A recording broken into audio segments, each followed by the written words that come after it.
المنار المنار المنار المنار المنار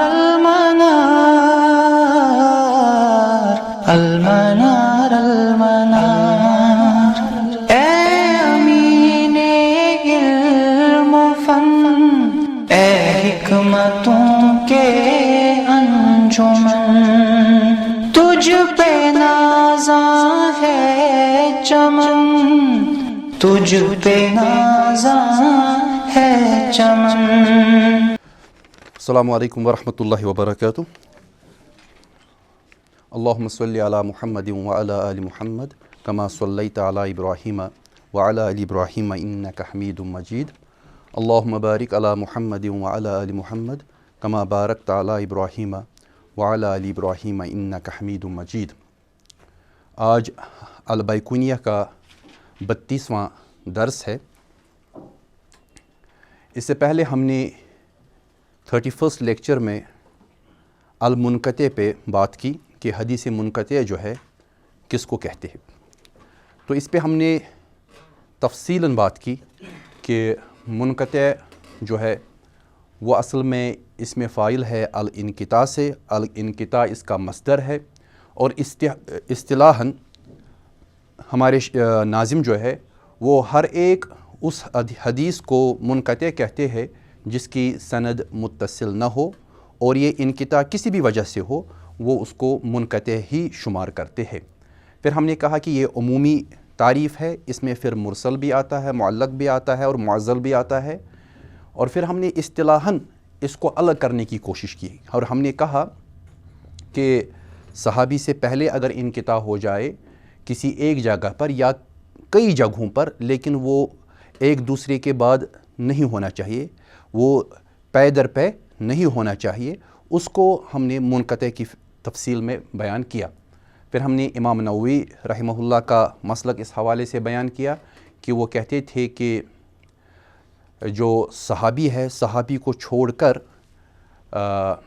وَأَكْثَرُ مَا يُسْتَعْمَلُ فِي رِوَایَةِ مَنْ دُونَ التَّابِعِ، جو تابعی کے بغیر ہے، یعنی صحابی جو روایت کرتا ہے صحابی سے، مثلا مالک حضرت ابن عمر سے بیان کرے، تو اس پہ ہم نے تفصیل سے بات کی۔ پھر ہم نے یہ بھی اس کی مثال بھی دی کہ کس طرح حضرت حسن سے روایت کرنے کا معاملہ ہے۔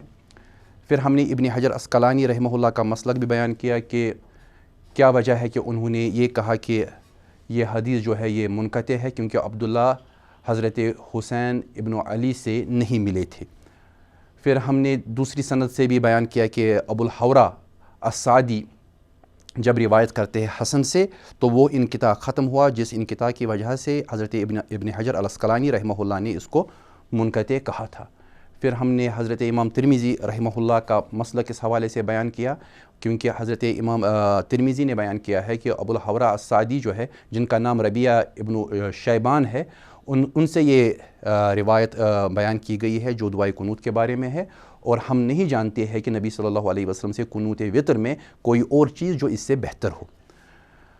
اس کے بعد ہم نے یہ بھی بیان کیا کہ اس کا حکم کیا ہے۔ ہم نے کہا کہ چونکہ اس میں اتصال و سند نہیں ہے، جو صحیح حدیث کی بنیادی شروط میں سے ہے، اتصال و سند نہ ہونے کی وجہ سے ہم راوی کے بارے میں یہ متعین نہیں کر سکتے کہ اس کے بارے میں جرح ہے یا تعدیل ہے، تو اسی لیے یہ حدیث جو ہے یہ صحیح نہیں ہوگی۔ ہاں اگر دوسری سند سے آ جائے تب جا کر ہم اس حدیث کو صحیح یا ضعیف کے درجے میں، صحیح یا مردود کے درجے میں ڈال سکتے ہیں۔ فی الحال جب منقطع سند ہو تو ہم یہ کہیں گے کہ یہ حدیث غیر مقبول ہے۔ اب اس پہ مزید کچھ ڈسکشنز ہے جن کو ہمیں دیکھنا ہے، چونکہ ہم بات کر رہے ہیں شاخت پہ۔ شاخت نے جو تفصیلاً سند پہ نقد کیا ہے اس پہ ہم بات کر رہے تھے، اور انہوں نے کسی جگہ منقطع پہ بھی بات کی ہے۔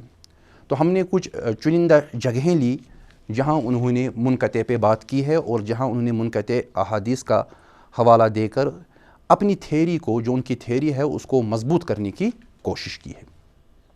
تو آج کی جو بحث ہوگی مختصراً ہوگی شاخت اور منقطع احادیث۔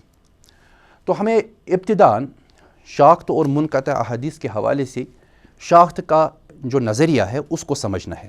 وہ ہم نے تفصیل کے ساتھ بیان کیا جب ہم نے ابتدائی دروس میں شاخت پہ بحث کی، شاخت کی میتھڈالوجی پہ بحث کی۔ تو آج ہم پھر دوبارہ اس میں سے دو اہم نقطے زیر نظر رکھتے ہیں۔ پہلا نقطہ جو شاخت کا ہے، میں نے اس سے پہلے بھی کہا کہ شاخت کا جو پرابلم ہے، شاخت نے جب فن حدیث میں بات کی تو انہوں نے نہ صرف حدیث پہ نقد کیا، نہ صرف حدیث کے جو میتھڈالوجی ہے حدیث کی مسلمانوں کے یہاں، نہ صرف اس پہ نقد کیا، بلکہ اس کا براہ راست اثر جو ہے وہ اصل میں ہمارے فقہ پہ پڑ گیا۔ ہماری اصول فقہ جو ہے اس کو اس نے متاثر کیا، اور جب اصول فقہ کو انہوں نے متاثر کیا تو اس وجہ سے ہماری فقہ پہ بھی کوسچن مارک آ گیا۔ تو اسی لیے ہم کہیں گے کہ جب ہم شاخت کی بات کرتے ہیں تو ہم دونوں چیزوں کو ایک ساتھ لیتے ہیں، ہم اصول حدیث کو بھی اور اصول فقہ کو بھی لیتے ہیں، اور جب ان دونوں کو ہم ایک ساتھ لیں گے تو ہمیں خیال رکھنا پڑے گا کہ شاخت کا بنیادی نظریہ کیا ہے۔ شاخت کا جو بنیادی نظریہ ہے وہ یہ کہ اسانید دوسری صدی ہجری کی ابتدا میں شروع ہوئیں، یعنی پہلا ان کا جو بنیادی نظریہ ہے کہ اسانید رسول اللہ صلی اللہ علیہ وسلم کے دور میں تھیں ہی نہیں، یعنی رسول اللہ صلی اللہ علیہ وسلم کے دور میں حدیث کی وہ اہمیت تھی ہی نہیں جو بعد کے ادوار میں ہے۔ بالفاظ دیگر رسول اللہ صلی اللہ علیہ وسلم کے اصحاب نے حدیث کو محفوظ کیا ہی نہیں۔ کیوں نہیں کیا؟ کیونکہ حدیث کا کوئی رول شریعت میں تھا ہی نہیں۔ اس کو ہم نے تفصیل کے ساتھ پڑھا ہے جب ہم نے سنت کی حجیت شاخت کے یہاں کہ جوزف شاخت نے سنت کو کس طرح سمجھا ہے، اس وقت ہم نے تفصیل کے ساتھ پڑھا کہ اصل میں اس کے یہاں جو ارلی جورسٹس تھے، جو ابتدائی دور کے جو فقہا تھے، ان کے یہاں اصل میں کسٹمز وغیرہ پہ ہی بات ٹکی ہوئی تھی، جو اس کا ایک وہم ہے شاخت کا۔ پھر ہم نے تفصیل کے ساتھ اس پہ بات کی کہ کہاں کہاں پرابلمز ہے اور وہ اثر ہم میں سے مسلمانوں میں سے کن کن متجددین ماڈرنسٹس نے لیا ہے۔ پھر ہم نے تفصیل کے بعد ساتھ جب ہم نے اصلاحی فلاحی وغیرہ سکولز کو ڈسکس کیا، پھر ہم لاسٹ میں آ گئے گامدی پر بھی، گامدی کس طرح متاثر ہوا ان جدید خیالات سے جو ویسٹ کی طرف سے، مغرب کی طرف سے مسلمانوں میں داخل ہوئے۔ تو یعنی بنیادی جو اصول ہے جس پہ ساری شاختیت ٹکی ہوئی ہے وہ یہ ہے کہ اسانید دوسری صدی کی ابتدا میں شروع ہوئیں، یعنی اصلاً اسانید تھی ہی نہیں۔ تو دوسری صدی ہجری جو تھی اس کی ابتدا میں، یعنی 100 ہجری کے بعد اگر ہم زیادہ ہی اس پہ شاخت کو زیادہ ہی اس کو مائنوٹلی دیکھیں گے تو زیادہ سے زیادہ وہ یہ کہتا ہے کہ پہلی صدی کے اختتام اور دوسری صدی کی ابتدا پر اسانید کا رجحان مسلمانوں میں پیدا ہوا، ابتدا میں یہ چیز تھی ہی نہیں۔ تو یہ اس کا بنیادی نظریہ ہے۔ اور پھر اس کے بعد وہ کہتے ہیں جو اسانید سیدنا محمد صلی اللہ علیہ وسلم یا اصحاب رسول تک جاتی ہیں وہ فرضی ہیں۔ تو اسی بنیاد پر اس نے ان تمام احادیث کو موضوع کہا ہے، من گڑت کہا ہے، جن میں رسول اللہ صلی اللہ علیہ وسلم تک اتصال ہے، یا ان آثار کو اس نے موضوع کہا ہے جو صحابہ کرام رضی اللہ تعالی عنہم تک جاتی ہے۔ تو اس لحاظ سے اس نے یہ ثابت کرنے کی کوشش کی کہ اصل میں جو اسانید ہے، اسانید بعد کی پیداوار ہے۔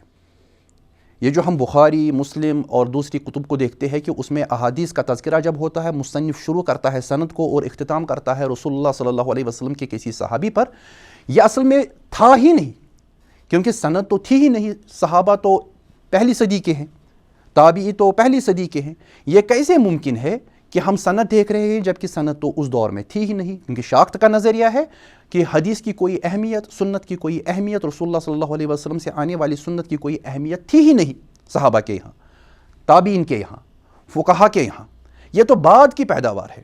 کیونکہ امام شافعی رحمہ اللہ نے کوشش کی کہ کسی طرح ایک وزن پیدا کیا جائے اس نظریے میں جس میں یہ ہے کہ رسول اللہ صلی اللہ علیہ وسلم خود شارع تھے، رسول اللہ صلی اللہ علیہ وسلم کی اتباع کرنی۔ ہم نے بات کی ہے کہ رسول اللہ صلی اللہ علیہ وسلم کی حیثیت شاعر کی بھی ہے، رسول اللہ صلی اللہ علیہ وسلم کی حیثیت مطاع کی بھی ہے، یعنی ایک ایسے نبی ہے جن کی اتباع لازمی ہے، جو شریعت دیتے ہیں، اور کئی معاملات میں انہوں نے حلال و حرام کے معاملے میں بھی بات کی ہے۔ تو اس کو ہم نے بالتفصیل ڈسکس کیا، پہلے 10 لیکچرز اگر آپ دیکھیں گے تو اس میں یہ چیز بالتفصیل ملتی ہے۔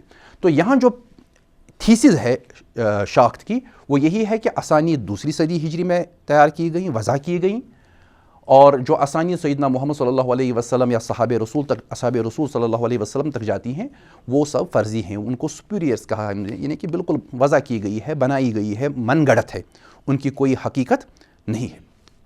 پھر دوسری بات جو انہوں نے کی ہے وہ زیادہ اہم ہے، وہ اس تھیری کا دوسرا حصہ ہے اور بہت ہی اہم ہے کہ ابتدا میں اسانید نامکمل تھی۔ پہلے تو ایسے ہی کسی نے کسی اپنے استاد کا نام لیا، کسی نے اپنے استاد کے استاد کا نام لیا، ایسے ہی لوگ نام لیتے گئے، کبھی کبھی کسی کا نام لیتے تھے، کوئی سند نہیں تھی کہ جو بالکل اس شخص سے رسول اللہ صلی اللہ علیہ وسلم تک جائے، کوئی ایسا معاملہ نہیں تھا، بلکہ سندیں جو تھی وہ نامکمل تھی، وہ ٹوٹی ہوئی تھی، ان میں انقطاع تھا، کیونکہ نامکمل جب آپ کہتے ہیں تو اس کا مطلب یہی ہے کہ اس میں ڈراپ ہوتا تھا، اس میں سکوت ہوتا تھا سند میں، تو سند میں سکوت ہوا کرتا تھا، وہ نامکمل ہوا کرتی تھیں، مگر دور تدوین حدیث میں اسانید کے خلل کو بھر دیا گیا اور ان کو متصل بنا دیا گیا۔ لیکن جب کلاسیکل پیریڈ آ گیا، جب مسلمانوں نے حدیث کی کتابیں تیار کی، تو اس وقت جو سکوت اسناد میں تھا ان کو بھر دیا گیا۔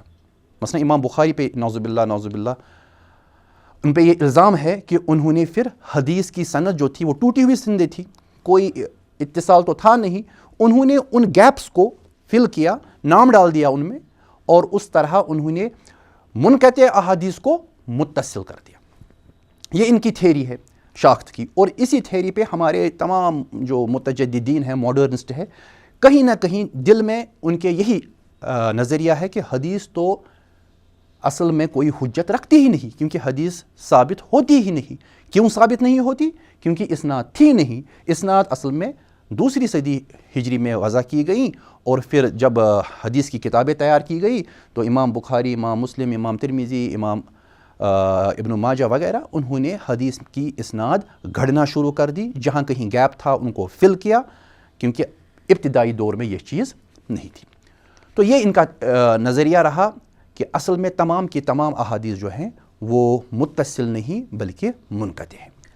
چونکہ ہم منقطع پڑھ رہے ہیں اس لیے اس کو ہم ذرا دیکھ لیں۔ بنیادی بات جو یہاں پر سمجھنی ہے، شاخت کا جو نظریہ تھا وہ کہتے تھے اس میں بیک پروجیکشن ہے۔ بیک پروجیکشن کہتے ہیں کہ اصل میں اسناد جو ہیں یہ دوسری، تیسری، چوتھی صدی ہجری میں تیار کی گئی، پھر ان کو بیک پروجیکٹ کیا گیا، یعنی بیکورڈ ڈائریکشن میں اسناد کو بنایا گیا۔ مثلا اگر خدا نہ خواستہ علی کے نام سے یا زید کے نام سے کوئی راوی ہے جو حدیث کو جمع کر رہا ہے، اب اس کے پاس کوئی متن ہے، اب اس متن کو اوتھینٹیکیٹ کرنے کے لیے، اس متن کو باوزن بنانے کے لیے وہ بیک پروجیکشن سٹارٹ کرے گا۔ اس کی نظر رہے گی کہ پچھلے ادوار میں جو گزشتہ ادوار ہیں ان میں رسول اللہ صلی اللہ علیہ وسلم کی ایک ذات تھی، اور آج کے دور میں زید نامی ایک محدث ہے، اور ان دو کو کنیکٹ کرنے کی ضرورت ہے۔ تو بیک پروجیکشن کیا ہے شاخت کے یہاں؟ وہ یہ ہے کہ وہ روات کی ایک سیریز پیدا کرے گا۔ زید کہے گا کہ میں نے اپنے باپ سے سنا جس کا نام بکر ہے، پھر بکر نے اپنے کسی استاد سے سنا جس کا نام علی ہے، علی نے اپنے استاد سے سنا جس کا نام کچھ اور ہے، تو اسی طرح وہ تابعی، تابع تابعی، صحابی، اور پھر رسول اللہ صلی اللہ علیہ وسلم تک پہنچا دیتا ہے سند کو۔ اس کو شاخت نے بیک پروجیکشن کہا ہے، اور وہ کہتے ہیں کہ اس بیک پروجیکشن کے ذریعے سے اصل میں روات نے صحابہ کے منہ سے وہ باتیں کہلوائیں جو انہوں نے کہی نہیں تھی۔ یعنی اگر آپ کوئی بھی حدیث دیکھ لیں گے، مثلا انما الاعمال بالنیات، تو اصل میں یہ بیک پروجیکشن ہے۔ یہ بیک پروجیکشن ہے امام بخاری یا کسی اور راوی کی، یا کسی اور راوی کی جو اس سند میں ہے، تو اس نے بیک پروجیکشن کر کے اس کو حضرت عمر کے منہ میں ڈال دیا، نعوذ باللہ۔ اصل میں یہ حدیث صحیح، کیونکہ پہلا نظریہ جو شاخت کا ہے وہ یہی ہے، اور یہی آج کا مغرب مانتا ہے کہ اصل میں بنیادی نظریہ یہ ہے کہ جو بھی حدیث صحابہ یا رسول اللہ صلی اللہ علیہ وسلم سے آ رہی ہے وہ فرضی ہے، وہ وضع کی گئی ہے، وہ من گڑت ہے، اس کی کوئی حقیقت نہیں ہے، اور جو کچھ ہمیں دکھ رہا ہے اصل میں یہ بعد کے ادوار میں بنایا گیا اور اس کو بیک پروجیکٹ کیا گیا، اور یہ ساری ذمہ داری جو ڈالی گئی ہے وہ حضرت امام شافعی پہ ڈال دی گئی ہے کہ یہ سارا کام جو ہے یہ امام شافعی کا کرایا ہے، نہیں تو مسلمانوں کے یہاں یہ تصور تھا ہی نہیں۔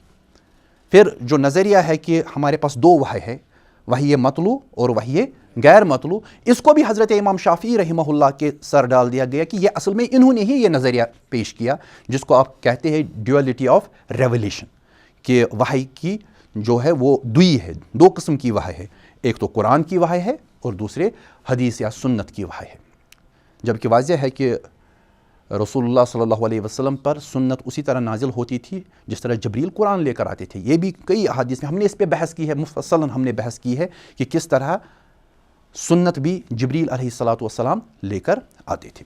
تو یہ جو دو نظریے ہیں یہ بنیادی ہے, تو کئی نظریے میں نے یہ دو اس لیے لیے کیونکہ ان کا ڈائریکٹ تعلق جو ہے, ان کا براہ راست واسطہ پڑتا ہے منقطع احادیث کے ساتھ, جو آج ہم لے رہے ہیں کہ شاخت نے کن ایگزامپلز کی بنیاد پر اپنی تھیوری کو صحیح ثابت کرنے کی کوشش کی ہے. اب شاخت لکھتا ہے, اب دیکھیے منقطع احادیث پہ شاخت بات کر رہا ہے اور ایگزامپل بھی دی ہے. بہت ہی شاطر ہوتے ہیں یہ لوگ, کیونکہ ہماری تو اتنی رسائی نہیں ہوتی ہے اوریجنل سورسز کے تک, کیونکہ ہم تو مسلمان ہیں, سورسز ہمارے ہیں لیکن ہماری رسائی نہیں ہوتی.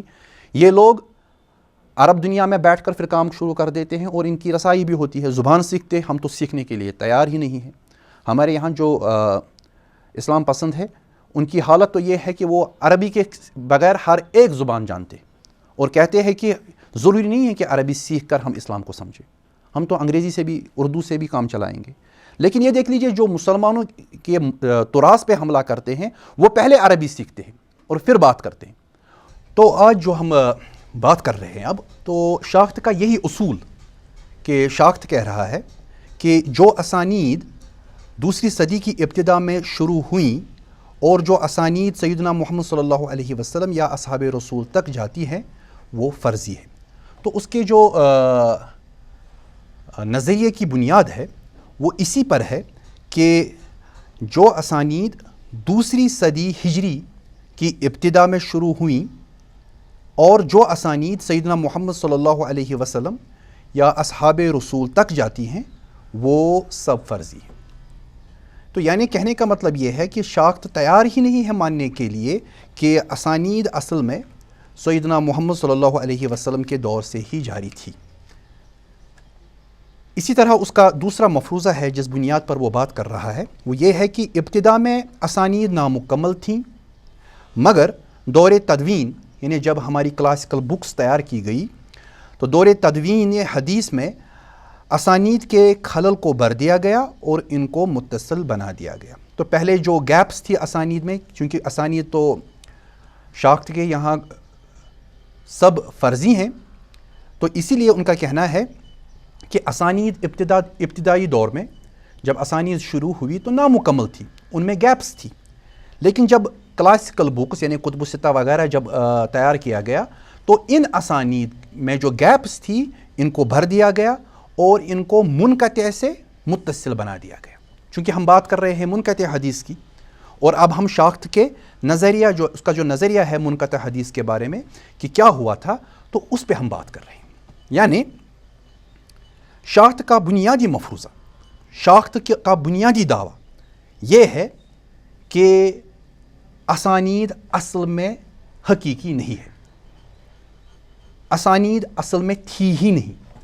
اب جو کچھ ہمیں دکھ رہا ہے اسانید کے نام پر, ہمارے جو کتب الستہ ہیں, بخاری ہے, مسلم ہے, ترمذی ہے, نسائی ہے, ابو داود ہے یا دوسری کتابیں, یہاں تک کہ اگر آپ بات کریں مسند احمد ابن حنبل کی بھی, تو یہ سب اسانید بعد کی پیداوار ہے.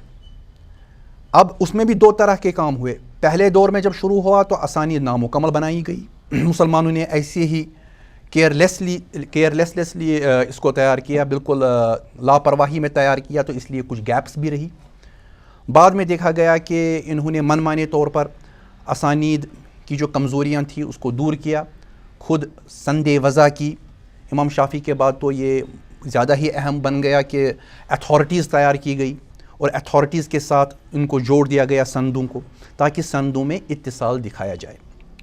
تو کہنے کا مطلب یہ ہے کل ملا کے کہ شاخت کہہ رہا ہے کہ اصل میں رسول اللہ صلی اللہ علیہ وسلم کے یہاں اور رسول اللہ صلی اللہ علیہ وسلم کے بعد حدیث کی کوئی اہمیت تھی ہی نہیں.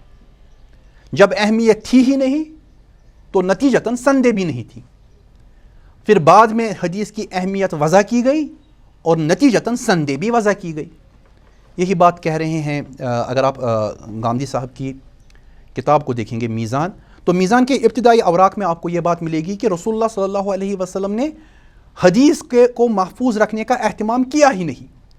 یہ جو جدید اس کی اشاعت ہے میزان میں، اس میں یہی لکھا گیا ہے کہ انہوں نے تو اہتمام کیا ہی نہیں. کیوں اہتمام نہیں کیا؟ کیونکہ حدیث حجت ہے ہی نہیں. ان کے یہاں تو وہ تاریخ کا ایک ذخیرہ ہے، وہ قانونی ذخیرہ تو ہے نہیں. بہرحال شاختی نے جو کچھ کہا اس کے لیے اس نے کچھ ایگزامپلز دی، کچھ دلائل پیش کی، اور انہوں نے اپنے اس دعوے کو ثابت کرنے کے لیے ان سے کام لیا، ان ایگزامپلز سے کام لیا. تو میں یہاں پر شاخت کی ایک ایگزامپل کو لوں گا اور اس پہ ہم بات کریں گے. اس سے آپ کو پتہ چلے گا کہ انٹلیکچوئل ڈس آنیسٹی جو ہوتی ہے، جس کو آپ کہہ سکتے ہیں کہ دانشورانہ بددیانتی، وہ کس طرح شاخت کے یہاں ہے. اور زیادہ مجھے حیرت اس وقت ہوتی ہے جب آپ دیکھیں گے کہ آگے جا کر مستشرقین نے اور ان کے جو مسلمان فالوورز ہیں، متجددین، ماڈرنسٹس، انہوں نے بھی شاخت کی ہی پیروی کی. نہیں تو واضح تھا کہ شاخت جو کچھ کہہ رہا ہے اس کی کوئی علمی بنیاد نہیں ہے. میں ان کی ایک ایگزامپل آپ کے سامنے پڑھتا ہوں.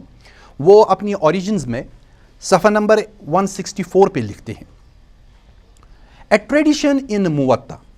موطا پہ بات کرتے ہوئے کہ موطا میں ایک ٹریڈیشن ہے، تو پورا حوالہ بھی ہے. ریڈس کہ مالک، ہشام، اور ہشام اپنے باپ سے جن کا نام عروہ ہے. یہ سند ہے کہ امام مالک ہشام سے اور ہشام اپنے باپ سے جس کا نام عروہ ہے، اور عروہ ابن زبیر مراد ہیں. تو ان کا ایک عصر لاتے ہیں کہ وہ روایت کرتے ہیں، ایک عصر جو عصر اصل میں حضرت عمر رضی اللہ تعالیٰ عنہ سے منسلک ہے، اس کو بیان کرتے ہیں. میں آپ کو یہ یہاں پر ضمنی طور بتا دوں کہ اصل میں عروہ جو ہے، عروہ کے بارے میں کئی کوشچنز کھڑے کیے ہیں مستشرقین نے. مستشرقین میں آپ دیکھیں گے کہ لیون کائٹنی جو ہے، جس کی وفات 1935 میں ہوئی تھی، اس نے بھی یہی کہا تھا کہ عروہ جو ہے وہ جب حدیث بیان کرتا ہے وہ اس کی سند نہیں لاتا. عروہ کا انتقال 94 ہجری میں ہوا تھا، تو وہ سند نہیں لاتا، کیونکہ آپ یہ جو مستشرقین کا دعویٰ ہے کہ سندیں تو بعد میں 150 کے بعد شروع ہوئی، یا زیادہ سے زیادہ دوسری صدی کی ابتدا میں شروع ہوئی، اور عروہ کا انتقال تو 94 ہجری میں ہی ہے. وہ خود سند نہیں لاتا، وہ ایسے ہی بیان کر رہا ہے، اور وہ حدیث کو ایز این اتھارٹی بھی نہیں لاتا، وہ قرآن کو اتھارٹی لاتا ہے، جیسا کہ بیان کیا ہے لیون کائٹنی نے. اور اسی طرح سپرنگر نے بھی، جس کا انتقال 1893 میں ہوا تھا، انہوں نے بھی یہی کہا تھا کہ یہ جو عروہ ہے، عروہ سندے وغیرہ نہیں لاتا ہے. یہ تو بعد کی پیداوار ہے، جیسا کہ پھر انہوں نے کہا ہے شاخت نے. لیکن حقیقت یہ ہے، جیسا کہ مصطفیٰ اعظمی اور دوسرے لوگوں نے بھی کہا ہے، کہ پرابلم جو اورینٹلسٹس کے یہاں ہے، وہ فتویٰ اور حدیث روایت کرنے میں فرق نہیں کرتے. عروہ جب فتویٰ دیتا ہے تو عروہ کو سند لانے کی ضرورت ہی نہیں ہے، لیکن جب عروہ حدیث روایت کرے گے تو عروہ تو یقیناً اپنے سورس کا نام لیں گے، اپنے استاد کا نام لیں گے، جس سے انہوں نے وہ سند، وہ حدیث سنی ہے. لیکن جب وہ فتویٰ دیتے ہیں اس وقت تو اس کی ضرورت نہیں ہے، لیکن وہ ان کے فتویٰ کو بھی اس طرح پیش کر رہے ہیں جیسے کہ عروہ کوئی حدیث بیان کر رہا ہو. تو پرابلم ہے کہ یہ دونوں کو خلط ملط کر رہے ہیں. ہوروویز نے، جن کا انتقال 1931 میں ہے، انہوں نے اس بات کی طرف توجہ مبذول کی کہ اصل میں آپ فرق ہی نہیں کرتے. وہ بھی ایک اورینٹلسٹ تھا، اس نے بھی یہ کہا کہ اصل میں آپ فرق ہی نہیں کر رہے ہیں کہ فتویٰ کیا ہے اور حدیث کیا ہے. لیکن شاخت کے سر پہ یہ بوت سوار تھا کہ نو حدیث مینز نو سند. جب حدیث کوئی حجت تھی ہی نہیں، جب حدیث کی پرزرویشن ہوئی ہی نہیں، جب حدیث مسلمانوں کے یہاں ابتدائی دور میں تھا ہی نہیں، تو سند کہاں سے آ گئی؟ یہ تو بعد کی بات ہے. سند اختراع کی گئی اور ان کو بیک پروجیکشن کر کے اتھارٹیز کے منہ میں ڈال دیا گیا تاکہ ان کو حجت بنایا جائے. بہرحال حضرت امام شافعی رحمہ اللہ کو اس میں مورد الزام بنایا گیا کہ انہوں نے ہی ڈیولٹی آف وحی کا تصور دیا، جیسے کہ ان سے پہلے کوئی اس چیز میں ایمان رکھتا ہی نہیں تھا کہ وحی جو ہے دو طرح کی ہے، وحی مطلوع اور وحی غیر مطلوع. غیر مطلوع حدیث اور مطلوع قرآن مجید. یہ تو مسلمانوں میں پہلے دن سے چلا آ رہا ہے کہ کہ مسلمان مانتے ہیں کہ وحی بھی، یہ حدیث بھی وحی ہے۔ بہرحال شاخت لکھتا ہے کہ امام مالک روایت کرتے ہیں ہشام سے، اور ہشام اپنے باپ عروہ سے روایت کرتے ہیں کہ عمر prostrated himself on a certain occasion which is described، کہ عمر نے سجدہ کیا خود ایک موقع پر جس کی تفصیل آپ کو موطا میں ملے گی، and the people prostrated themselves together with him، اور جو لوگ وہاں بیٹھے تھے انہوں نے بھی ان کے ساتھ سجدہ کیا۔ یہ اصل میں واقعہ ہے کہ عمر رضی اللہ تعالیٰ عنہ جمعہ کے خطبے میں ممبر پہ ایک قرآن کی آیت پڑھ رہے تھے، سورہ نحل کے بارے میں آیا ہے، تو انہوں نے سجدے والی آیت پڑھی اور پھر ممبر سے اتر کر سجدہ کیا، اور جو لوگ وہاں تھے انہوں نے بھی سجدہ کیا، تو اسی کی طرف اشارہ دے رہے ہیں شاخت۔ As Urwa was born in the caliphate of Usman, چونکہ عروہ جو ہے ان کی پیدائش حضرت عثمان کے خلافت میں ہوئی ہے، دس اسناد از انٹرپٹڈ منقطع، تو اس لیے یہ سند جو ہے یہ منقطع ہے۔ کیوں منقطع ہے؟ کیونکہ عروہ کو حضرت عمر کا زمانہ ملا ہی نہیں۔ اگرچہ آپ اسماء و رجال کی کتابوں میں دیکھیں گے کہ عروہ کی پیدائش یا تو حضرت عمر کے آخری دور میں اور یا حضرت عثمان کے ابتدائی دور میں ہے، لیکن اس کے باوجود اگر اس کو آخری دور میں بھی مانا جائے، لیکن اتنے چھوٹے تھے کہ وہ روایت نہیں کر سکتے، جو اصل میں کہنے کا مطلب ہے شاخت کا کہ وہ روایت نہیں کر سکتے حضرت عمر کے ایک معاملے کا کہ حضرت عمر نے سجدہ کیا اور لوگوں نے بھی ان کے ساتھ سجدہ کیا۔ پھر دیکھیے اب کیا کہہ رہا ہے، اب دیکھیے کس طرح یہ بددیانتی سے کام لے رہے ہیں۔ Bukhari has a different uninterrupted اسناد، لیکن بخاری کے یہاں، امام بخاری کے یہاں صحیح البخاری میں اسی واقعہ کی ایک دوسری غیر منقطع سند ہے، وہ اسی واقعہ کو بیان کرتے ہیں لیکن دوسری سند سے، وہ غیر منقطع ہے۔ But old copies of Muwatta have, لیکن پرانی کاپیز جو ہے، پرانے مخطوطے جو ہے موطا کے، اس میں کیا ہے، and we did it together with ہم، کہ ہم نے ان کے ساتھ سجدہ کیا، یعنی عروہ کہہ رہا ہے کہ ہم نے بھی حضرت عمر کے ساتھ سجدہ کیا۔ اب دیکھیے وی ڈڈ اٹ، ہم نے کیا، ہم نے بھی، جبکہ وہ ممکن نہیں، عروہ چھوٹے تھے یا پیدا ہی نہیں ہوئے تھے، تو کس طرح ممکن ہے، شاخت کا آرگومنٹ ہے، تو کس طرح ممکن ہے کہ عروہ بھی سجدہ کرتے جبکہ وہ پیدا بھی نہیں ہوئے تھے، which is impossible in the mouth of Urwa, جو کہ ناممکن ہے عروہ کے منہ میں، یعنی عروہ کا یہ دعویٰ کرنا، اس کی زبان سے یہ دعویٰ پیش ہونا، یہ پاسبل نہیں ہے۔ This of course is the original text of the Muwatta. اب یہ زور دے کر کہہ رہے ہیں کہ یہی اصل میں موطا کا اوریجنل ٹیکسٹ ہے، کہ انہوں نے بھی سجدہ کیا، عروہ نے بھی سجدہ کیا عمر کے ساتھ، جبکہ ان کی پیدائش حضرت عمر کے بعد ہوئی تھی، تو یہ ممکن ہی نہیں ہے۔ The same words occur in the text of a different tradition from the Prophet on the authority of Abu Huraira۔ یہی الفاظ آئے ہیں پھر دوسرے حدیث میں، اور وہاں پر روایت کرنے والے حضرت ابو ہریرہ رضی اللہ تعالیٰ عنہ ہے۔ This shows، اب دیکھیں نتیجہ کیا وہ انفر کر رہے ہیں، وہ کیا نتیجہ نکال رہے ہیں اس بحث سے۔ This shows، یہ دکھا رہا ہے that the formulation of the text of the tradition came first، کہ پہلے اس عصر کا متن بنایا گیا، the isnad was added arbitrarily and improved and extended backwards later، اور پھر اسناد اس کو جوڑ دی گئی، سند جوڑ دی گئی، اور وہ من مانے طور پر کسی نے جوڑ دی اس کے ساتھ، اینڈ پہلے تو وہ کیئرلیسلی بنائی گئی تھی، کیئرلیسلی اس لیے بنائی گئی تھی ایک غیر ذمہ دارانہ انداز پہ، پہلے وہ صحیح نہیں تھی، منقطع تھی، اور بعد میں اس کو امپروو کیا گیا اور اس کو بیکورڈ پروجیکشن کر کے پھر بعد میں بہتر کیا گیا۔ یہ شاخت کا دعویٰ ہے۔ بنیاد کیا بنائی؟ عروہ، کہ عروہ کیسے سجدہ کر سکتا تھا، حدیث منقطع ہے، اس وقت پیدا ہی نہیں ہوا تھا، بیچ میں کوئی اور راوی ہے جس راوی کا نام عروہ نے لیا ہی نہیں۔ یقیناً حدیث تو منقطع ہے، اس میں کوئی شک نہیں ہے، کیونکہ امام شافعی رحمہ اللہ نے بھی الرسالہ میں اس کا تذکرہ کیا ہے کہ یہ حدیث منقطع ہے، کیونکہ عروہ اس مجلس میں ہو ہی نہیں سکتا جب وہ پیدا ہی نہیں ہوا، جب یہ واقعہ پیش آیا ہے، یا زیادہ سے زیادہ اگر پیدا بھی ہوا ہوگا تو اس وقت وہ چھوٹا تھا، اس میں کوئی شک نہیں۔ لیکن جو تاثر یا جو نتیجہ اس سے شاخت نکال رہا ہے وہ اس کی انٹلیکچوئل ڈس آنیسٹی ہے۔ کیوں ہے؟ منقطع حدیث کی بنیاد پر اس نے یہ کہا کہ اب سب مسلمان شاید اسی کام میں تھے، پہلے متن بناتے تھے، پھر سند تیار کرتے تھے. سند کبھی پہلے دور میں منقطع ہوتی تھی, پھر دوسرے دور میں پھر امام بخاری جیسے بندے آ گئے, یا امام احمد ابن حنبل جیسے لوگ آ گئے, یا امام مسلم جیسے لوگ آئے. انہوں نے اس منقطع سند میں پھر جو گیپس تھی ان کو فل کیا اور سند کو متصل کر دیا. تو یہ دعویٰ ہے شاخت کا. اب آگے جا کر صفحہ نمبر 166 پر اوریجن میں ہی پھر موطا کے بارے میں تذکرہ کر رہے ہیں, رسالہ کے بارے میں تذکرہ کر رہے ہیں, اور کہتے ہیں شافعی اسٹیٹس دیٹ دس اسناد از انٹرپٹڈ, کہ شافعی کہہ رہا ہے کہ یہ سند منقطع ہے, اس میں کوئی شک نہیں. میں نے پہلے بھی آپ کو کہا کہ شافعی نے یہ کہا ہے. But it has become complete in ابن حنبل, بخاری اینڈ مسلم. لیکن امام احمد ابن حنبل کی مسند, بخاری کی صحیح البخاری اور مسلم کی صحیح جو ہے, اس میں یہ وہ کمپلیٹ سند بن چکی ہے. پہلے منقطع تھی, اب وہ کمپلیٹ بن گئی. اس کے بعد حوالہ دے رہے ہیں. اب غور سے حوالے کو یاد رکھیے. سی زرقانی جو شرح ہے امام موطا کے, امام مالک کی موطا کی, جو امام زرقانی نے کی ہے, اس کا حوالہ دے رہے ہیں. اس کا والیوم 4 اینڈ پیج نمبر 200, تو اس کا حوالہ دے رہے ہیں. اگر آپ غور سے دیکھیں گے, اس کو آپ ذہن میں رکھیے کہ وہ حوالہ دے رہے ہیں شرح کا.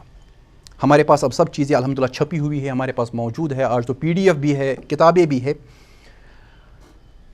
تو اس چیز کو غور سے آپ دیکھیے کہ کس طرح ایک دھوکہ آ رہا ہے اسکالرشپ کے نام پہ ہمیں اورینٹلزم کی طرف سے. ویسٹرن اسکالرز جو ہے کس طرح ہمیں دھوکے میں رکھنا. یا تو ہم کہہ سکتے ہیں کہ ان کو خود پتہ نہیں, لیکن وہ بات نہیں ہے, کیونکہ میں نے زرقانی دیکھی تفسیر جو شرح ہے موطا کی, تو وہاں تو واضح لکھا ہے. لیکن پرابلم یہ ہے کہ جب وہ کسی چیز کو کمزور کرنے پہ جب وہ اپنی کمر باندھ لیتے ہیں, پھر وہ حق کے ساتھ رہنے کے بجائے اپنی چرب زبانی کا استعمال کر کے, اپنی فنکاری کا استعمال کر کے مسلمانوں کے ایمان کو اس میں ایک کمزوری لانے کی کوشش کرتے ہیں. دیکھ لیجئے, ہم اس کو ذرا تفصیل کے ساتھ دیکھ لیں. ہم نے موطا جو چھپی ہوئی موطا ہے, حدیث نمبر 488, یہ یہی اثر ہے جس کا انہوں نے حوالہ دیا ہے. میں نے اس کو آج کے جدید نسخے سے لیا ہے. ڈیٹس میں نے خود ڈالے ہیں تاکہ آپ کے لیے وضاحت ہو جائے. وحدثنی عن مالک, امام مالک کے شاگرد بیان کر رہے ہیں, اور ہم سے بیان کیا حضرت امام مالک کے حوالے سے وہ بیان کر رہے ہیں. امام مالک کی جو وفات ہے 179 ہجری میں ہوئی, اور وہ بیان کر رہے ہیں عن ہشام ابن عروہ, وہ ہشام ابن عروہ سے بیان کر رہے ہیں. عن ابیہ, اور ہشام اپنے باپ عروہ سے بیان کر رہے ہیں, جن کا انتقال 94 ہجری میں ہوا. تو یہ تو ہمارے لیے واضح ہے کہ ان کا انتقال 94 ہجری میں ہوا. دیٹ مینز یہ اسکالر ہے پہلی صدی ہجری کے. کہ ان عمر ابن الخطاب, کہ حضرت عمر ابن الخطاب قرأ سجدتاً, انہوں نے ایک سجدے کی آیت پڑھی. وہو علی المنبر, اس حال میں کہ وہ ممبر پہ تھے. یوم الجمعۃ, جمعہ کے روز. فنزل, پس وہ اترے ممبر سے. فسجد, پس اس کے بعد انہوں نے سجدہ کیا. وسجد الناس معہ, اس کے بعد لوگوں نے ان کے ساتھ سجدہ کیا. میں نے ریڈ کلر میں اس کو لکھا ہے, یہاں نہیں لکھا ہے کہ عروہ کہہ رہا ہے کہ ہم نے سجدہ کیا. یہاں لکھا ہے فسجد, پس اس نے سجدہ کیا حضرت عمر نے. وسجد الناس معہ, اور لوگوں نے بھی ان کے ساتھ سجدہ کیا. ثم قرأها یوم الجمعۃ الاخری, پھر انہوں نے دوبارہ اس آیت کو دوسرے جمعہ میں پڑھا. فتحیأ الناس للسجود, پس لوگوں نے تیاری کی, وہ انہوں نے مستعدی دکھائی کہ اب وہ سجدہ کریں, کیونکہ ان کو پتہ تھا کہ پچھلی جمعہ میں تو ہم نے سجدہ کیا. جب پچھلے جمعہ میں سجدہ کیا اس آیت پہ, تو اب کے جمعہ میں بھی جب حضرت عمر یہی آیت پڑھ رہے ہیں تو اس پہ بھی وہ سجدہ کرنا چاہتے تھے. تو انہوں نے تیاری کی للسجود, سجدے کی. فقال علی رسلکم, تو حضرت عمر نے کہا ان کو کہ آپ اپنے حال پہ رہیے, آرام سے اپنے حال پہ رہیے جس طرح آپ ہیں. ان اللہ لم یکتبها علینا, بے شک اللہ تعالیٰ نے اس کو ہم پر فرض نہیں کیا. الا ان نشاء, سوائے یہ کہ اگر ہم چاہیں.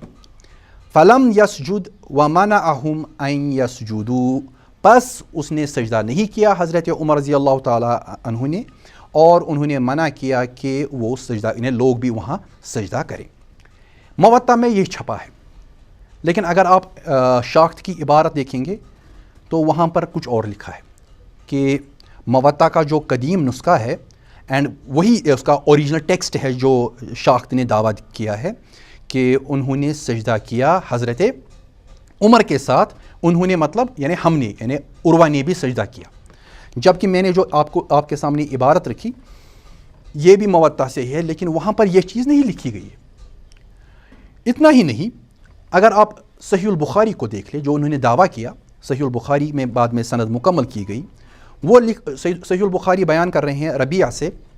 وہاں پر عروہ نہیں بلکہ ربیعہ بیان کر رہا ہے، اور ربیعہ نے حضرت عمر کا زمانہ پایا تھا، اس لیے وہاں پر یہ منقطع نہیں بلکہ وہاں پر یہ متصل ہے، جس کو وہ کہہ رہے ہیں کہ پہلے موطا میں منقطع تھے، بعد میں گیپ اس کو فل کر بخاری نے اس کو متصل بنا دیا، جو کہ حقیقت نہیں ہے.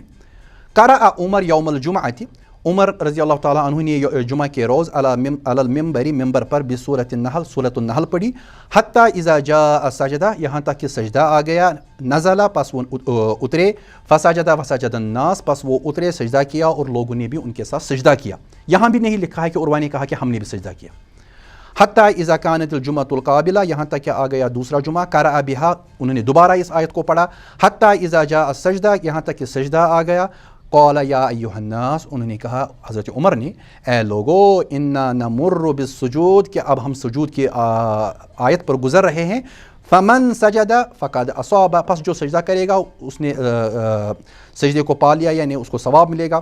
ومن لم یسجد، اور جس نے سجدہ نہیں کیا، فلا اسم علیہ، پس اس پر کوئی گناہ نہیں ہے. ولم یسجد عمر، پس عمر نے سجدہ نہیں کیا رضی اللہ عنہ. یہ صحیح البخاری ہے، حدیث نمبر اثر نمبر 1077. تو اب دیکھ لیجئے، پہلا میں نے موطا والا پڑھا، اس میں بھی نہیں لکھا ہے کہ ہم نے سجدہ کیا. پھر میں نے بخاری والا پڑھا، اس میں بھی نہیں لکھا ہے کہ ہم نے سجدہ کیا بلکہ لکھا ہے لوگوں نے سجدہ کیا. اب فرق اتنا ہے کہ موطا والا پڑھا تو وہ منقطع ہے کیونکہ عروہ روایت کر رہے ہیں، اور عروہ روایت نہیں کر سکتے. کیوں نہیں روایت کر سکتے؟ کیونکہ عروہ نے حضرت عمر کا زمانہ پایا ہی نہیں. اور دوسرے میں عروہ روایت نہیں کر رہے ہیں بلکہ ربیعہ روایت کر رہے ہیں. ممکن ہے کہ عروہ نے ربیعہ سے سنا ہوگا، یہ بھی ہو سکتا ہے. یہ ہمارا پروسیس ہے کہ ہم جب گیپ دیکھتے ہیں سند میں تو دوسری اسناد سے ہمیں پتہ چلتا ہے کہ کس سے سنا ہوگا. ہو سکتا ہے کہ ربیعہ سے سنا ہے، ہو سکتا ہے کسی اور سے سنا ہے جو کانٹمپریری رہا ہو عروہ کا، لیکن عروہ نے نام نہیں لیا. لیکن مسئلہ اصل میں یہ نہیں ہے کہ سند میں کوئی شخص ڈراپ ہو رہا ہے. مسئلہ یہ ہے کہ ایک دعویٰ ہے شاخت کی طرف سے کہ نسخے میں لکھا ہے جو اوریجنل ہے اینڈ جو اصل ہے کہ سجدہ نہیں، ہم نے بھی سجدہ کیا، عروہ نے دعویٰ کیا. تو ان کا کہنا یہ ہے کہ موطا کے زمانے میں، امام مالک کے زمانے میں پہلے متن گڑھا گیا، پھر سند پیش کی گئی، سند منقطع تھی، بعد میں امام بخاری نے اس سند کو مکمل کیا. تو وہی اصل میں دعویٰ ہے ان کا. اللہ تعالیٰ مغفرت فرمائے ڈاکٹر مصطفیٰ اعظمی کی، انہوں نے بھی اس پہ کافی بحث کی ہے اور میں نے اس کو بھی دیکھا ہے. تو انہوں نے ایک دلیل دی ہے کہ یہ بات صحیح نہیں. کیوں بات صحیح نہیں ہے؟ کیونکہ اگر آپ مصنف عبدالرزاق کو دیکھیں گے، جو مصنف ان کی ہے، تو عبدالرزاق 211 میں ان کا انتقال ہوا. اور اگر آپ امام مالک کو دیکھیں گے، ایز وی نو کہ امام مالک جو ہیں وہ 179 میں ان کا انتقال ہوتا ہے، 211 میں عبدالرزاق کا انتقال ہوتا ہے. اور عبدالرزاق روایت کر رہے ہیں معمر سے. معمر کا انتقال 153 ہجری میں ہوتا ہے. امام مالک کا انتقال 179 ہجری میں، یعنی 26 سال پہلے معمر گزرتے ان کا انتقال ہوتا ہے. 26 سال پہلے امام مالک سے. امام مالک نے موطا میں لایا، اور بقول شاخت امام مالک نے موطا میں منقطع لایا، اور معمر نے عروہ نے کہا تھا کہ ہم نے بھی سجدہ کیا. لیکن ذرا دیکھیں کہ معمر جو ان کا کانٹمپریری تھا اور ان سے پہلے 26 سال انتقال کر گیا، اس کے یہاں یہ سند کس متن کے ساتھ تھی؟ اس کے یہاں سند جو ہے وہ ہشام بن عروہ سے روایت کر رہے ہیں، ہشام ابن عروہ، اور وہ بات کر رہے ہیں عروہ سے ان عمر قرأ علی المنبر، کہ عمر رضی اللہ تعالیٰ نے اس سورہ کو، اس سجدے والے سورہ یعنی نحل کو ممبر پہ پڑھا. فیہا سجدہ، اس میں سجدہ تھا. ثم نزل، پس وہ اترے ممبر سے. فسجد وسجد الناس معہ، پس ان نے سجدہ کیا اور لوگوں نے ان کے ساتھ سجدہ کیا.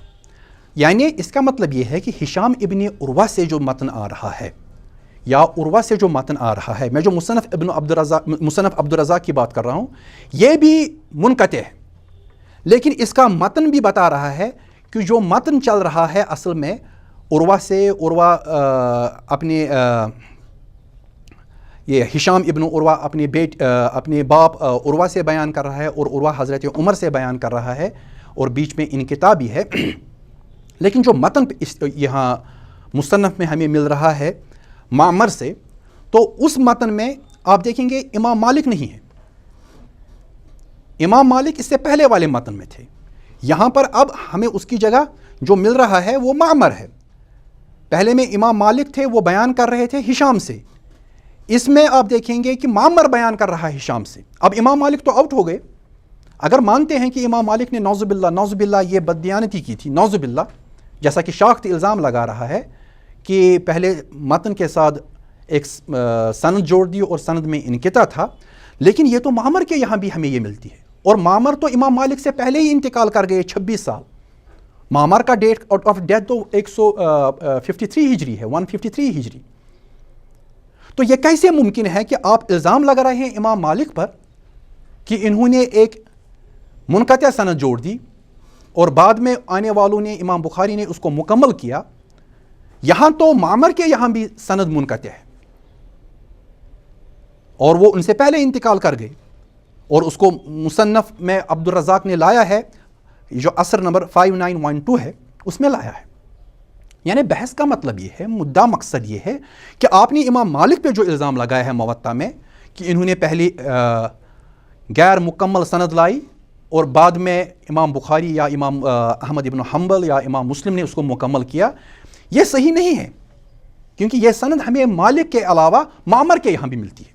معمر سینئر تھا امام مالک سے موت کے حوالے سے۔ تو یہ سوال آپ کا، جو آپ نے یہ کوشچن مارک کھڑا کیا ہے امام مالک کی موطا پہ، یہ درست نہیں ہے، کیونکہ ہمیں معمر کی دوسری سند ملتی ہے۔ اتنا ہی نہیں، جب ہم نے دیکھا کہ یہ جو دعویٰ ہے حضرت امام مالک کے خلاف، تو ہم نے چیک کیا کہ امام مالک کے 2 شاگرد ہیں، شیبانی بھی ہے اور قعنبی بھی ہے۔ جب میں نے دونوں کو دیکھا، شیبانی 189 میں ان کا انتقال ہوتا ہے، اور قعنبی 221 میں ان کا انتقال ہوتا ہے۔ ان کی روایتیں جو موطا کی ہے، ان روایتوں میں بھی یہی لکھا ہے فسجد وسجد الناس معه، کہ حضرت عمر نے سجدہ کیا اور لوگوں نے ان کے ساتھ سجدہ کیا۔ وہاں یہ نہیں لکھا ہے کہ حضرت عروہ ابن زبیر نے یہ کہا کہ ہم نے سجدہ کیا، کیونکہ یہ تو ممکن ہی نہیں کہ حضرت عروہ یہ کہے۔ کس طرح کہہ سکتا ہے؟ کیونکہ حضرت عروہ تو پیدا بھی نہیں ہوئے تھے، وہ تو مجلس میں تھے ہی نہیں۔ پھر دعویٰ کس طرح کیا شاخت نے کہ موطا میں یہ لکھا ہے؟ اصل میں علمی بددیانتی جو ہے، وہاں یہ مسائل پیدا ہو جاتے ہیں۔ آج بھی آپ کھول سکتے ہیں شیبانی کا نسخہ، قعنبی کا نسخہ، یا کوئی بھی نسخہ آپ موطا کا کھول لیجئے اور دیکھیے کہ وہاں پر کیا یہ چیز لکھی ہے کہ ہم نے سجدہ کیا۔ نہیں، وہاں لکھا ہوگا عمر نے سجدہ کیا اور لوگوں نے ان کے ساتھ سجدہ کیا۔ پرابلم یہ ہے کہ جب علمی بددیانتی آدمی کو کرنی ہے تو وہ کبھی کبھار اکثر وہ آنکھیں بند کر لیتا ہے۔ تو شاخت نے بالکل وہی کیا ہے۔ میں آپ کو یہاں پر اس کی دلیل دے رہا ہوں۔ اگر آپ کو یاد ہوگا، جب میں نے آپ کو شاخت کی عبارت پڑھ کر سنائی، میں نے کہا کہ آپ زرقانی کا حوالہ دیکھ لیجئے، زرقانی نے کیا لکھا ہے اور شاخت نے اس کو کیا بنا دیا۔ زرقانی لکھ رہا ہے کچھ اور شاخت دعویٰ کر رہے ہیں کچھ اور۔ شافعی states that this isnad is interrupted. شافعی کہہ رہا ہے کہ یہ سند جو ہے منقطع ہے، but it has become complete in ابن حنبل، بخاری and مسلم۔ ان میں یہ مکمل ہو گئی ہے، یہ شاخت کہہ رہا ہے۔ سی زرقانی کا حوالہ دے رہے ہیں۔ اتنا ہی نہیں، اس سے پہلے والی عبارت میں وہ کہہ رہے ہیں کہ بخاری has a اس سے پہلے وہ کہہ رہے ہیں people prostrated themselves together with him. حضرت عمر کے ساتھ لوگوں نے سجدہ کیا۔ As Urwa was born in the caliphate of Usman, this sanad is interrupted, منقطع۔ Bukhari has a different uninterrupted isnad. But old copies of the Muwatta, لیکن old copies جو موطا کی ہے ہیو، انہوں نے اینڈ وی انہوں نے اس پہ لکھا ہے اولڈ کاپیز میں and we did it together with ہم، اور ہم نے یعنی عروہ کہہ رہے ہیں کہ ہم نے سجدہ کیا حضرت عمر کے ساتھ، which is impossible in the mouth of Urwa, جو عروہ کی بنیاد پر کہنا ممکن نہیں ہے. This is or of course is the original text of the Muwatta, یقینی طور پر یہ اوریجنل ٹیکسٹ آف موطا ہے. تو یہاں پر آپ آرام سے شاخت کو پکڑ سکتے ہیں. شاخت اصل میں جھوٹ کہہ رہا ہے. کیوں؟ زرقانی کو جب میں نے کھولا، اور اکثر جو تنقید کرنے والے شاخت پہ انہوں نے اس چیز کو بیان کیا ہے کہ جب آپ زرقانی کو دیکھیں گے تو زرقانی کیا کہہ رہا ہے. آپ کی اسکرین پہ میں نے یہ پی پی ٹی بنائی ہے، زرقانی کا ٹیکسٹ لیا ہے کہ ان عمر، کہ عمر رضی اللہ تعالیٰ عنہ، عمر ابن الخطاب، قرأ السجدہ، کہ انہوں نے سجدے کی آیت پڑھی، وہو علی المنبر، اس حال میں کہ وہ ممبر پہ تھے، یوم الجمعہ، جمعہ کے روز، فنزل، پس وہ اترے، فسجد، پس انہوں نے سجدہ کیا، وسجد الناس معہ، اور لوگوں نے ان کے ساتھ سجدہ کیا. یہ خود زرقانی نے لکھا ہے، جس کا حوالہ شاخت نے دیا ہے اور جس سے شاخت نے خود نقل کیا ہے. اب دیکھیے بددیانتی کہاں کی ہے شاخت نے. اس کے بعد زرقانی لکھتے ہیں، اب دیکھیے لکھتے کیا ہے زرقانی، اور انہوں نے اس کا کیا بنا دیا. زرقانی لکھتے ہیں ہاکذا الروایہ الصحیحہ وہی التی عند ابی عمرو، اور یہی یعنی اسی طرح اور یہی صحیح روایت ہے جو کہ آئی ہے ابو عمرو کے ذریعے سے. زرقانی کہہ رہے ہیں وَيَقَعُ فِي نُسَخٍ وَسَجَدْنَا مَعَهُ، اور آیا ہے کچھ نسخوں میں کہ ہم نے ان کے ساتھ سجدہ کیا. غور سے دیکھ لیجئے، یہ شرح زرقانی ہے جو انہوں نے موطا پہ کی ہے، جلد دوسری ہے، صفحہ نمبر 29، زرقانی چھپی ہوئی ہے ان کی شرح، آپ دیکھ سکتے ہیں. شاخت نے بھی زرقانی کو استعمال کیا. زرقانی نے لکھا کہ صحیح روایت جو ہے وہ یہ ہے کہ حضرت عمر نے سجدہ کیا، لوگوں نے بھی ان کے ساتھ سجدہ کیا. لیکن شاخت نے کیا بنایا کہ صحیح روایت کو چھوڑ دیا اور کہا کہ صحیح ٹیکسٹ جو ہے وہ یہ ہے کہ ہم نے بھی، یعنی عروہ کہہ رہا ہے کہ ہم نے بھی حضرت عمر کے ساتھ سجدہ کیا، جو صحیح نہیں ہے، کیونکہ زرقانی وضاحت کے ساتھ کہہ رہا ہے کہ وہ صحیح نہیں ہے. صحیح تو وہ ہے جو ابو عمرو سے آیا ہے، اور اس کے بارے میں انہوں نے کہا ہے کہ ہاکذا الروایہ الصحیحہ، کہ صحیح روایت تو یہی ہے. اتنا ہی نہیں، دیکھیے کتنی بددیانتی اور کتنا جھوٹ یہ لکھتے ہیں. زرقانی اس کے سامنے ہے، زرقانی کو شاخت نے دیکھا ہے، پڑھا ہے. زرقانی نے امام مالک کے لکھے ہوئے نسخے کو تو نہیں دیکھا موطا کا کہ وہ کہتے کہ صحیح یہ ہے. انہوں نے جو کچھ کہا وہ زرقانی کی بنیاد پر کہا. شاخت نے جو دعویٰ کیا، انہوں نے امام مالک کے لکھے ہوئے کسی نسخے کو تو نہیں دیکھا، انہوں نے دعویٰ کیا زرقانی کی بنیاد پر. لیکن زرقانی تو کچھ الٹا کہہ رہی ہے، وہ تو برعکس ہے شاخت کے. لیکن شاخت نے علمی بددیانتی کی، اور زرقانی نے جس چیز کو صحیح کہا اس کو چھوڑ کر شاخت نے کہا کہ صحیح بات تو وہی ہے جو اولڈ کاپیز میں لکھی گئی ہے، وہ یہ کہ ہم نے سجدہ کیا، جو کہ عربی زبان کے اعتبار سے بھی غلط ہے. اور خود زرقانی اس پہ گواہی دے رہے ہیں کہ یہ تو صحیح نہیں ہے. کچھ نسخوں میں تو ہے لیکن وہ صحیح نہیں ہے، کیونکہ نسخوں میں یہ پرابلمز ہوتی ہے مخطوطات میں.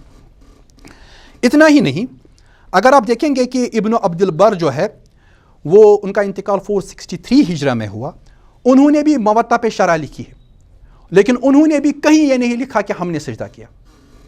آپ زرقانی کو دیکھیں گے جن کا انتقال 1122 ہجری میں ہوا، انہوں نے بھی کہیں نہیں لکھا، بلکہ انہوں نے وضاحتاً لکھا ہے کہ صحیح یہی ہے کہ حضرت عمر نے سجدہ کیا اور لوگوں نے بھی سجدہ کیا. اب کچھ مخطوطات میں ہے جس کا حوالہ زرقانی نے نہیں دیا، اور شاخت نے اس کو بنیاد بنا کر کہا کہ صحیح تو یہی ہے، سب سے زیادہ اوتھینٹک یہی ہے جو وہ کہہ رہے ہیں کہ ہم نے بھی سجدہ کیا. This of course is the original text of Muwatta. ان کو کہاں سے یہ بات پتہ چلی کہ this of course is the original text of Muwatta, کہ عروہ کہہ رہے ہیں کہ ہم نے سجدہ کیا؟ یقیناً ان کے پاس کوئی حوالہ نہیں، اس لیے تو شاخت نے حوالہ بھی نہیں دیا، کیونکہ کوئی حوالہ ہے ہی نہیں. ایسے دعویٰ کیا تاکہ لوگوں کو وہ بہکا دیں، تاکہ لوگوں کو وہ ایک کنفیوژن میں ڈال دے، اور کسی طرح اپنی تھیری جو ان کی اپنی من پسند تھیری ہے، منمانی تھیری ہے، اس کو وہ صحیح ثابت کرے. آپ زرقانی کھول لیجیے، آپ کے پاس شاخت کا جھوٹ واضح ہو جائے گا.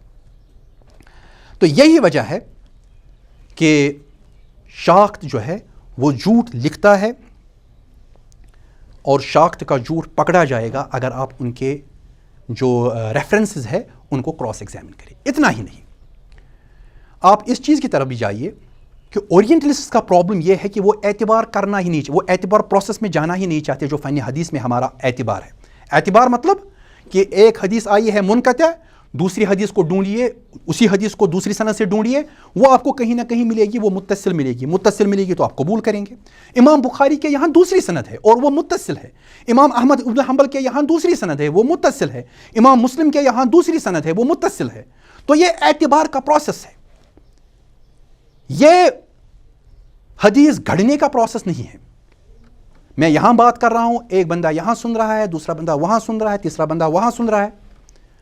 تو ایک بندے کی بات باہر ہوگی, ممکن ہے کہ وہ کسی کو بتائیں گے اور آگے جا کر وہ بندہ کہے گا کہ آج معید صاحب نے المنار میں یہ کہا, لیکن وہ میرے شاگرد کا نام نہیں لے گا, ڈائریکٹلی کہے گا کہ آج معید صاحب نے یہ کہا. بات تو منقطع ہے اس کی, کیونکہ وہ میرے کلاس میں تھا نہیں. اور دوسرا بندہ کہہ رہا ہے کہ نہیں, آج معید صاحب نے کلاس میں یہ کہا کیونکہ مجھے ان کے ایک شاگرد نے یہ بات بتائی, تو ان کا نام بھی لے گا. تو یہ متصل ہو گئی, یہ منقطع ہو گئی, اگر میں رفلی اوور سمپلیفائی کروں چیزوں کو.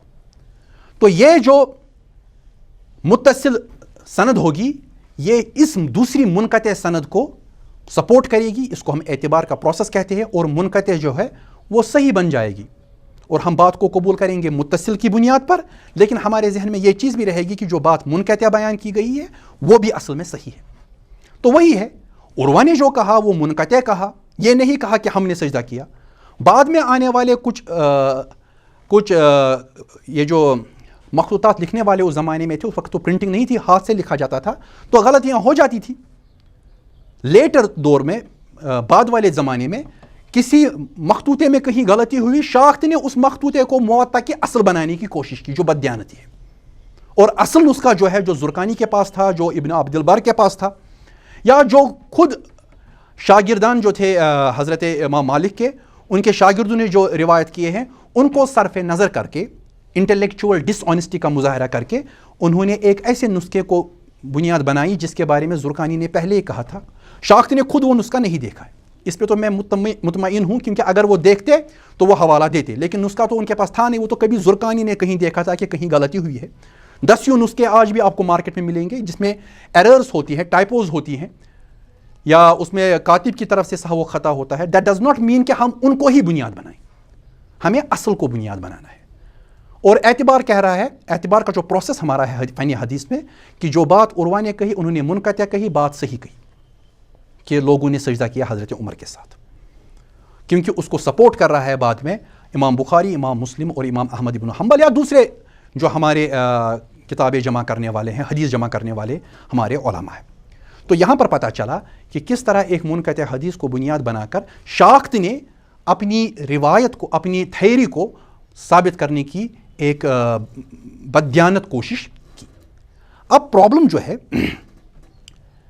ہمارے یہاں مسلمانوں کے یہاں ایک سائنس جو ہے بہت ہی ڈیولپڈ ہے, اینڈ اس کو ہم کہتے ہیں فن مخطوطات جو ہے, تحقیق, تنقیح کا. انگریزی میں اس کو پیلیوگرافی کہتے ہیں. اس کی کئی اسپیلنگس ہیں, لیکن زیادہ عام پیلیوگرافی ہے. تو یہ ہے کیا؟ It is the study of old and historical manuscripts. Included in the discipline is the practice of analyzing, deciphering, reading and dating historical manuscripts and their handwritings.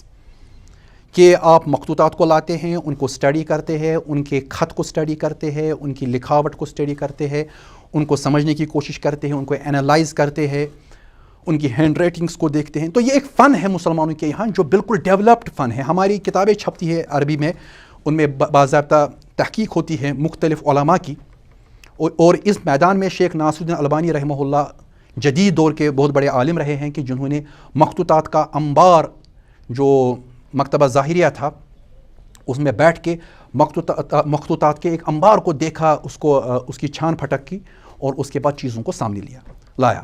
یہی معاملہ زرقانی کے یہاں بھی تھا. زرقانی نے مخطوطات کو دیکھا, موطا کے دونوں مخطوطات کو, صحیح مخطوطہ کے بارے میں کہا کہ یہ صحیح بات ہے اور یہی صحیح ہے, کیونکہ یہ جو مخطوطہ ہے یہ ابو عمر کی روایت سے ہے، جس میں واضح لکھا ہے کہ عمر نے سجدہ کیا اور لوگوں نے ان کے ساتھ سجدہ کیا.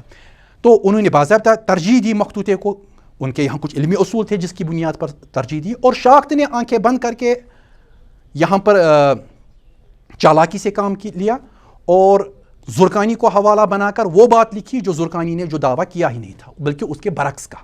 شاخت نے غلط مخطوطے کو بنیاد بنا کر اپنی تھیوری کو ثابت کرنے کی کوشش کی، جس میں وہ بری طرح ناکام ہوا ہے. تو کہنے کا مطلب یہ ہے کہ ہماری امت اتنی کمزور نہیں جتنا شاخت نے اس کو دکھانے کی کوشش کی. الحمدللہ ہماری امت مضبوط ہے. جو چیز دین ہے اللہ تعالیٰ نے اس کو محفوظ رکھا. ہمارے یہاں جو جدید علوم ہے وہ اصل میں دین کی حفاظت کے لیے ہی اللہ تعالیٰ نے مسلمانوں میں کھڑے کیے اور مسلمانوں نے بھرپور استعمال کیا ہے اس کا. تو اسی پہ میں بات مکمل کرتا ہوں. منقطع حدیث اور شاخت پہ جو ہم نے بحث کی کہ شاخت نے کس طرح منقطع حدیث کی بنیاد پر اپنی تھیوری کو ثابت کرنے کی کوشش کی. تو اللہ تعالیٰ مغفرت فرمائے حضرت ڈاکٹر مصطفیٰ اعظمی کی کہ انہوں نے جو کام کیا شاخت کے تھیوری پر وہ بہت ہی شاندار ہے. آن شاخت لکھ کر جو انہوں نے ان کی اوریجن پہ کام کیا ہے بہت شاندار کام ہے. اللہ تعالیٰ ان کی مغفرت فرمائے، ان کے درجات بلند فرمائے، اور شیخ محمد ناصر الدین البانی کے بھی درجات بلند فرمائے جنہوں نے مخطوطات پہ پیلیوگرافی پہ جو کام کیا ہے وہ بہت ہی شاندار ہے، عظیم ہے کہ پوری مسلمان جو ملت ہے امت ہے اس میں ایک تحریک پیدا ہوئی شیخ محمد ناصر الدین البانی کے ذریعے سے. جدید دور میں، پہلے زمانے میں بھی تھا، جدید دور میں اب زیادہ یہ منظم کام شروع ہوا کہ مخطوطات پہ تحقیقی کام ہو، ان کی تحقیق ہو، دیکھے کہ کون سا مخطوطہ صحیح ہے، کون سا مخطوطہ غلط ہے، کہاں کہاں لفظوں میں فرق ہے. ہمارے یہاں شیخ ابو گدہ ہے جنہوں نے اس پہ کام کیا ہے، بہت ہی شاندار کام ہے. اسی طرح بہت سے علماء ہیں جنہوں نے کام کیا مختلف حدیث کی کتابوں پہ، فقہ کی کتابوں پہ، تفسیر کی کتابوں پہ. اللہ تعالیٰ ان تمام علماء کے درجات بلند کرے، کیونکہ اس چیز سے، ان کے کام سے ہم محفوظ رہے اس دھوکے سے جو مستشرقین اور متجددین ہمیں دینا چاہتے ہیں. اللہ تعالیٰ ہمیں ان کے شر سے محفوظ رکھے. وآخر دعوانا ان الحمد للہ رب العالمین، والسلام علیکم ورحمۃ اللہ. اللہ ربی واحد وأنا بذلك أشهد لا مبدئي وأصول بالرغم ممن يجحد وشهادتي